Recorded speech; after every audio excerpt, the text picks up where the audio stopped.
If you're looking to start an AI online business, AI drop servicing is one of the best options out there. In this video, I guide you step by step how you can start this online business. So step number one is understanding the business model. Traditional drop servicing is reselling other freelancers' services. With AI drop servicing, we use tools like Go High Level, Hostinger, Shopify, Wix, ChatGPT, and a lot of other tools to literally deliver services to clients without even having the freelancers.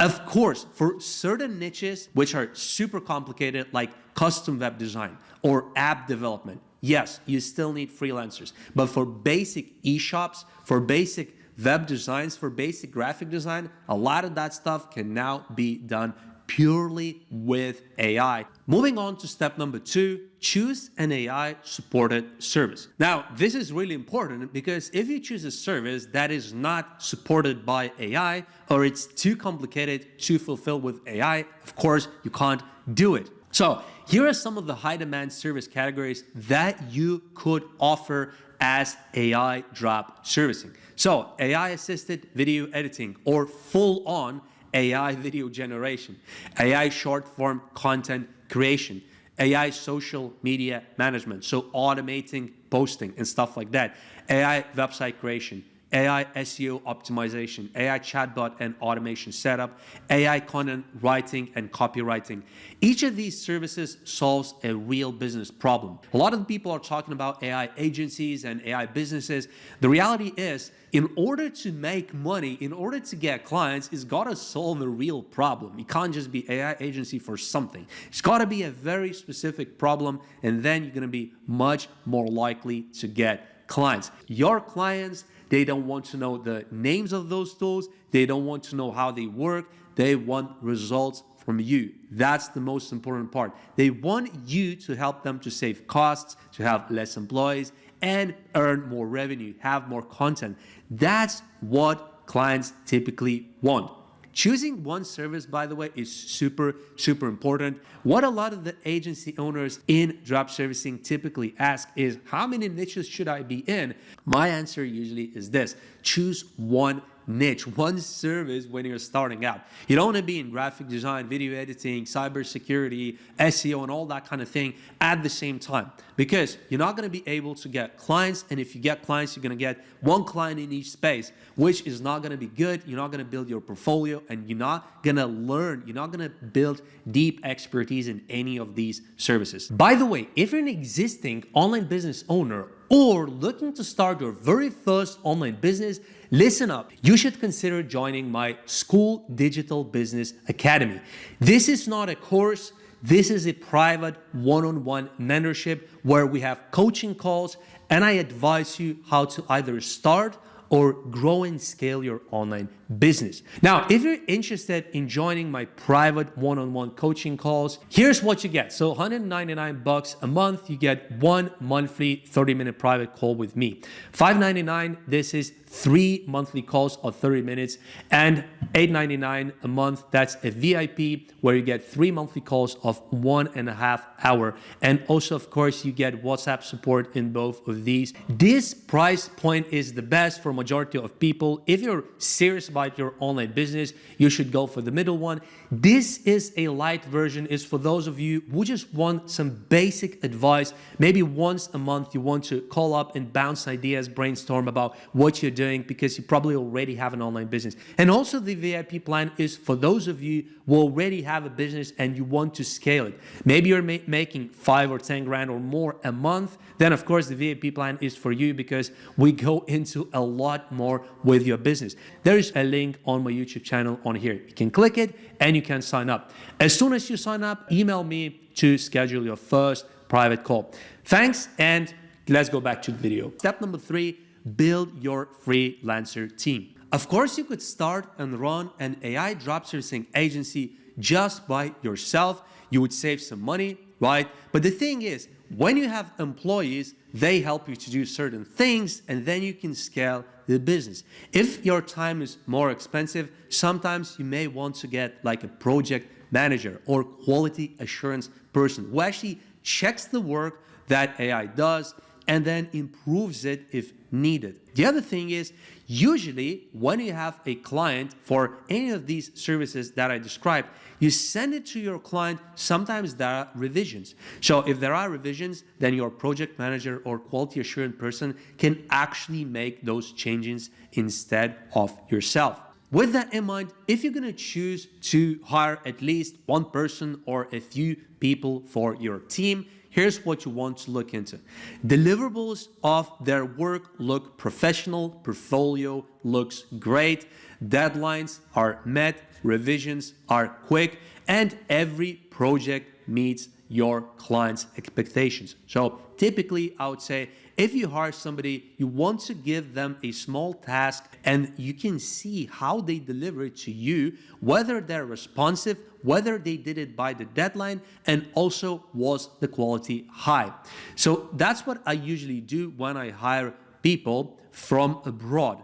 And I usually hire people from Philippines. Moving on to the next point. Freelancers, like I said, can be found online. You don't have to travel anywhere these days. So you got Upwork, you got Fiverr, you got Freelancer, and also onlinejobs.ph. So you can simply post a job on onlinejobs.ph and then a lot of people will apply for your position. Similarly, you can do that on Upwork too. And when you're hiring, your goal is not to find the cheapest supplier. It's to find the most reliable one, which has a sensible price. Here's the factors that you may want to consider when you're hiring a supplier. With that in mind, as I mentioned already, many job servicing agencies will test freelancers with small projects to evaluate quality before giving them more work. So for example, when it comes to video editing, you could send a small sample, I do that personally, to a video editing freelancer and say, I'm gonna pay you, let's say, $10 to edit this short. If the short quality is good, that's great, we can move on and we can work together. Because some people will give portfolio to you that is not done by them. These days, unfortunately, these kind of things happen. So you need to actually give them something to create, so then okay, they're able to create the exact kind of quality. With that in mind, moving on to step number 4, workflow and communication. It is very important when you are starting a job servicing business to have some kind of a structure. Yes, it sounds like you're just reselling services, whether done by AI or freelancers, but still, you are the main person. You're the owner of the business. You have to control everything. What those AI tools are doing, what clients are thinking, what kind of problems they have, and also what are your freelancers doing? Are they doing a good job? So here's how I typically do it. I personally don't like to overcomplicate things. And typically I just create a WhatsApp group and I actually talk to my freelancers, to my team on WhatsApp. I send them the info and I send them the tasks, I send them the feedback on WhatsApp. So most of my business just runs on WhatsApp. I don't use any of these complicated tools, but a lot of other people like to use Slack, like to use Asana, like to use Trello and stuff like that. These are the tools that a lot of people are overlooking and they're thinking about a bit more complicated solutions like ClickUp, Trello, Asana, Notion, Google Workspace. But for a very basic job servicing AI agency, a WhatsApp chat is actually enough to start. So here's a typical job servicing workflow.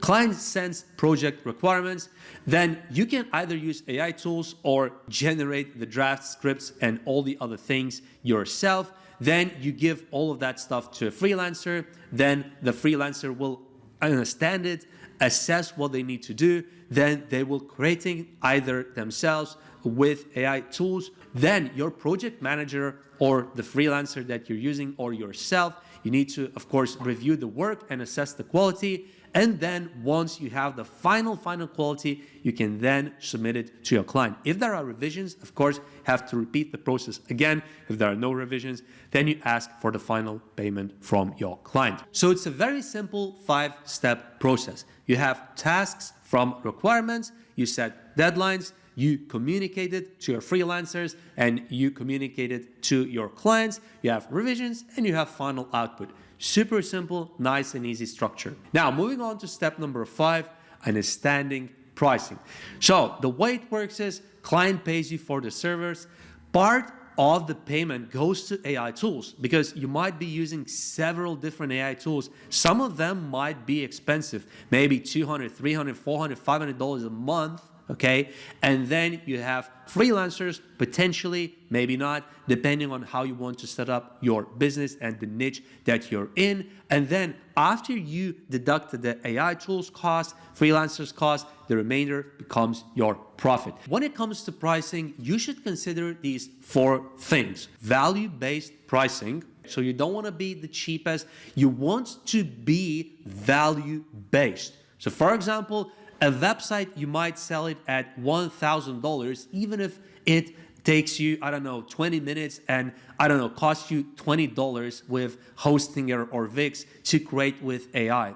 You don't want to charge $50 for that service, okay? Because you have the knowledge, you have the skills, you have the business, and you're providing value for somebody. So you need to charge appropriately. Then, sustainable freelancer rates. If the freelancers are paid not enough, they might deliver really bad quality. And on the other hand, if you're paying too much, you're not leaving enough margin for yourself. Next, you want to focus on consistent quality. Consistent quality is better than having high quality a few times and then very low quality. Usually you want consistent quality that is good enough for every single client. And then you have clear communication with clients. If your communication with client is really good, you're communicating the value that you're providing, the steps, the process, typically they will be happy to pay you higher prices. And now moving on to step number 6, finding clients. Finding clients is best done on freelance platforms, especially when you're starting out, because there's already clients looking for editing, design, branding, automation, SEO, social media management, web design services already on some of these freelancer platforms, such as Upwork, where people basically even post their jobs. Every few minutes, there is new jobs being posted in these categories. For example, on Upwork, if you register as a freelancer, you can actually open up Upwork and see a lot of the job posts on there. Of course, there's competition, but actually some of the clients don't choose the cheapest supplier. I'm one of them. I was looking for a video editor a few months ago, and I actually had a lot of choices for me to pay $200-$300 a month for video editing. But I chose an option which was several times higher. I wanted to have a high quality video editor, one that stands my needs. Step number 7, outreach and advertising. If you want to reach better clients, better paying clients, outreach becomes essential. What is outreach? Outreach basically means contacting businesses directly, contacting clients, content creators directly, okay? And then you want to identify problems and improvements in their content or their business, and then offer solutions, which is really important because giving a very small value to them can open doors in scheduling a call or getting their WhatsApp number. For example, you could email a content creator and say, I'll create you a free YouTube thumbnail, or I'll create you a free short form video, or I'll make you a short video on Loom, how I can improve your business, how it can bring you more leads and stuff like that. This doesn't cost you almost anything, and it can literally take just a few minutes, but it's a personalized outreach that can get someone's attention, that can turn into a client. And your goal with outreach is quite simple. All you really want to do is you want them to reply so you can discuss over a call or on WhatsApp, worst case scenario on email, and then move over to some paid work. Most outreach attempts fail because they look generic. I can't tell you the number of emails I get every single month from all kinds of agencies that send me super generic stuff. Sometimes they even get the channel name wrong or my name wrong. And sometimes people send me personalized stuff where I actually look at the video, I actually check out their website, I actually think about giving a shot and working with them. And I've worked with some people like video editors and also thumbnail designers who emailed me, and I actually replied and actually worked with them. So that happened before, and this is really important. Your clients will think exact same way. Another path is advertising. You can create landing pages, brand kits, portfolios, sample work, add variations, add website copy, and stuff like that. This can be hooked up to, for example, a Facebook ad or an Instagram ad or TikTok ad, and you can promote your agency through paid advertising. If you want to do that, you can create simple ads such as we design websites, or we do video editing and stuff like that, and you can get clients that way. This is more of a scaling strategy than getting your very first client, because obviously ads cost money. So like I said, the first default strategy is going on these platforms such as Upwork, looking for clients there. Second approach is doing the outreach and sending emails and perhaps doing cold calls. And then ads, of course, is the final level where you've made some money with the first two methods and you want to scale up your agency. Typically, outreach and ads lead to higher value, higher paying clients than Upwork and similar kind of platforms, because the clients on those platforms typically they're looking for project work and they can always come back to Upwork and hire over there. Moving on to step number 8, understanding clients' needs. This is again super important if you want to start your own AI business. You have to understand what kind of issues, what kind of problems you're solving for your client, what kind of needs they currently have. You need to give quick turnarounds. You need to improve their quality. You need to streamline workflows for them. Now, moving on to step number 9, understand the challenges. As with every business, there is, of course, challenges absolutely everywhere. And what is really important that these challenges you can overcome if you listen to what I'm about to say. If you have proper systems that I described here, that was the 5-step process. If you have good communication with your freelancers and your clients, and you consistently oversee what's happening for it to run smoothly, typically this business model can actually work really well. If you're keeping your communication really, really tight with clients and freelancers, typically everything is good. Also, make sure the quality and the revisions are really, really managed either by you or a project manager. And finally, step number 10, leverage the advantages. Because traditional drop servicing meant that in order to grow the agency, you consistently need to add more and more people, which is fine, and a lot of agencies have grown like that. But with AI-powered drop servicing, it can be even more profitable. It can be faster, more nimble. You can quickly find opportunities and then act upon those opportunities. With that in mind, the biggest benefits of AI-powered drop servicing AI business is no inventory, no physical setup, low overhead, remote work, scalable team, fast delivery, high demand, and AI-enhanced workflows for yourself. Because if you're automating other clients' business, you can also automate your own business, of course. So if you want to learn more about AI drop servicing or AI online businesses, check out my channel, and I'm going to see you in the next video.